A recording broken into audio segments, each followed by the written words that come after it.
ప్రజాతంత్ర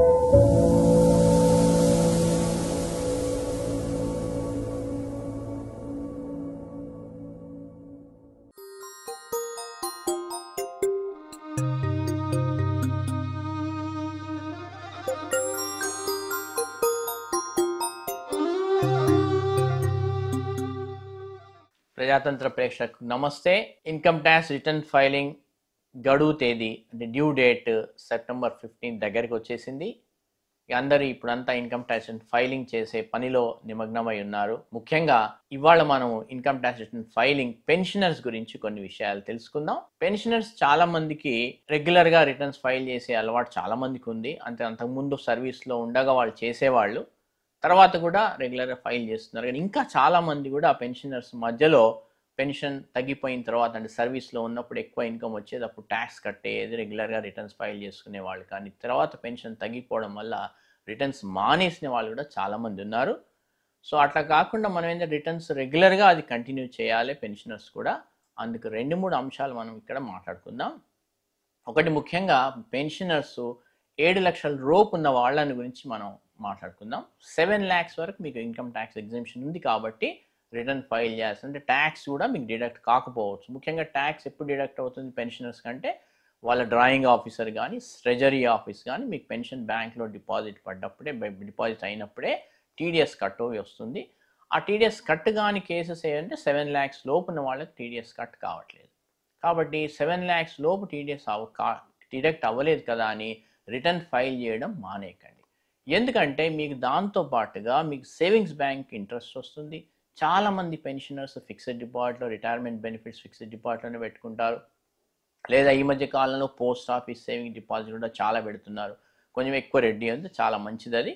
ఇవన్నీ కలిపి మీకు అప్పుడు 7 లక్షలు దాటిపోయినట్లయితే ఆటోమేటిక్గా ట్యాక్స్ పడుతుంది. కాబట్టి మీరు ఫిక్స్డ్ డిపాజిట్ మీద వచ్చే వడ్డీ మీద కూడా ఇంట్రెస్ట్ డిడక్ట్ కాకుండా మీరు ఫామ్ 15H 15G ఇస్తున్నారు, ఇచ్చేసి డిడక్ట్ చేయించట్లేదు. ఇంట్రెస్ట్ ఆన్ సేవింగ్స్ మీద ఎటు టీడీఎస్ చేయరు వాళ్ళు, పోస్ట్ ఆఫీస్ సేవింగ్స్ బ్యాంక్ మీద కూడా టీడీఎస్ చేయరు. ఇవన్నీ కలిపిన తర్వాత అప్పుడు మీకు 7 లక్షలు దాటిపోయి ట్యాక్స్ చాలా ఎక్కువ అయిపోతుంది. కాబట్టి ఎప్పుడైతే మీరు రిటర్న్ ఫైల్ చేయరో ఈ ఇన్కమ్స్ అన్నీ కూడా అంటే మీకు రకరకాల మాధ్యమాల ద్వారా ఇన్కమ్ ట్యాక్స్ డిపార్ట్మెంట్కి ఇన్ఫర్మేషన్ చేరుతుంది. అప్పుడు మీరేంటంటే ఇన్కమ్ ట్యాక్స్ రిటర్న్ నాన్ ఫైలర్ కింద అయిపోతారు. కంప్లయన్స్ ఏ ఇయర్ చేయాల్సింది ఆ ఇయర్ అవ్వదు. తర్వాత చూసుకొని మీకు నోటీస్ వచ్చిన తర్వాత రిటర్న్ ఫైల్ చేయాలంటే మాత్రం అప్పట్లో మళ్ళీ ట్యాక్స్, ఇంట్రెస్ట్, పెనాల్టీ ఇవన్నీ చాలా ఎక్కువైపోతాయి. కాబట్టి మీరు పెన్షనర్స్ అందరు కూడా 7 లక్షల లోపున్న వాళ్ళైనా సరే, 80 సంవత్సరాలు దాటినా సరే రిటర్న్ ఫైల్ చేయడం ఒక అలవాటుగా చేసుకుంటే బాగుంటుంది. ప్రతి సంవత్సరం రిటర్న్ ఫైల్ చేయండి. సో ఇది పెన్షనర్స్. మనం 7 లక్షల లోపు ఉన్న వాళ్ళ గురించి మనం ఈ విషయాలు మాట్లాడుకుందాం. 7 లక్షలు దాటి ఆల్రెడీ టీడీఎస్ అవుతున్న వాళ్ళు కూడా చాలామంది ఉన్నారు. వాళ్ళకు కూడా ఇతరత్ర ఇన్కమ్స్ ఉన్నప్పుడు ఆ ఇన్కమ్స్ అన్నీ కలిపి మనం రిటర్న్ ఫైల్ చేయాల్సి ఉంటుంది. అప్పుడు మీకు ట్యాక్స్ రేట్ ఎంత వస్తుందన్నది చూసుకొని ఆ బ్యాలెన్స్ ట్యాక్స్ కట్టి రిటర్న్ ఫైల్ చేయాలి. ముఖ్యంగా రెంటల్ ఇన్కమ్స్ చాలామందికి ఉన్నాయి. రెంటల్ ఇన్కమ్ మీకు బ్యాంక్లో డిపాజిట్ అవుతున్నాయి. ఆ టెనెంట్ కూడా మీ పాన్ నెంబర్ తీసుకొని తను కూడా తన ఇన్కమ్ ట్యాక్స్ రిటర్న్లో తన ఎగ్జామ్షన్ క్లెయిమ్ చేసి ఉండొచ్చు. అప్పుడు ఆ ఇన్ఫర్మేషన్ కూడా ఇన్కమ్ ట్యాక్స్ డిపార్ట్మెంట్కి చేరుతుంది. అవన్నీ మీ తర్వాత నోటీసుల ద్వారా కనీసం ఒక 3 సంవత్సరాలు అయితే కానీ మీకు నోటీస్ రాదు. ఆ 3 సంవత్సరాల తర్వాత అప్పుడు 3 సంవత్సరాల బ్యాక్ ఇయర్ రిటర్న్స్ వేయాలంటే చాలా మీకు ట్యాక్స్ ఎక్కువ అవుతుంది. కాబట్టి మీరు ట్యాక్స్ డిడక్ట్ అయినా సరే లేదా ట్యాక్స్ డిడక్ట్ అవుతున్నా సరే మిగతా ఇన్కమ్స్ కూడా ఏమేమి ఉన్నాయన్నీ చూసుకొని అన్నీ కలిపి వేయటం వల్ల మీకు ఏ సంవత్సరానికి ఆ సంవత్సరం వేయడం వల్ల మీకు చాలా ట్యాక్స్ తగ్గుతుంది. ఇంట్రెస్ట్, పెనాల్టీ నుంచి మీరు తప్పించుకోగలుగుతారు.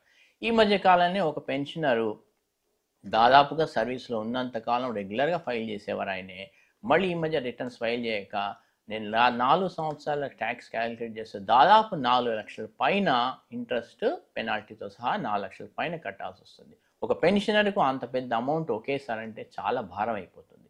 ముఖ్యంగా ఇన్కమ్ ట్యాక్స్ సరైన సమయానికి వేసుకుంటే మనకు ట్యాక్స్ చాలా తక్కువ ఉంది రెగ్యులర్గా ఫైల్ చేస్తే. అదే లేట్గా ఫైల్ చేస్తే మాత్రం ఇంట్రెస్ట్, లేట్ ఫీలు మనం భరించలేనంతగా చాలా ఎక్కువ మొత్తంలో వస్తున్నాయి. ముఖ్యంగా ఒక సంవత్సరం దాటిపోయిందంటే మాత్రం చాలా ఎక్కువ అవుతుంది. అది ప్రతి సంవత్సరం మనకు డ్యూ డేట్స్ ఉంటాయి. ఆ డ్యూ డేట్స్లో మనం ఫైల్ చేసుకోవాలి. డ్యూ డేట్ దాటిన తర్వాత ఫైల్ చేయాలంటే ఒక అప్డేటెడ్ రిటర్న్ అని వేరే ఫామ్ ఫైల్ వేస్తున్నాం. ఆ అప్డేటెడ్ రిటర్న్లో ప్రీవియస్ ఇయర్స్ అంటే గత సంవత్సరాలకు ట్యాక్స్ కాకుండా అదనంగా అడిషనల్ ట్యాక్స్ కూడా మనం కట్టాల్సి వస్తుంది. కాబట్టి ఇవన్నీ చూసుకుంటే చాలా ఎక్కువ మొత్తంలో బర్డెన్ అయిపోయి ఒకేసారి కట్టలేక వాళ్ళు ఇబ్బంది పడుతున్నవి కూడా మనం చాలా కేసెస్ చూస్తున్నాం. కాబట్టి పెన్షనర్స్ అందరూ కూడా జాగ్రత్తగా ప్రతి సంవత్సరం రిటర్న్ ఫైల్ చేయాల్సిన అవసరం ఉంది. ఎవరు కూడా మిస్ కాకండి.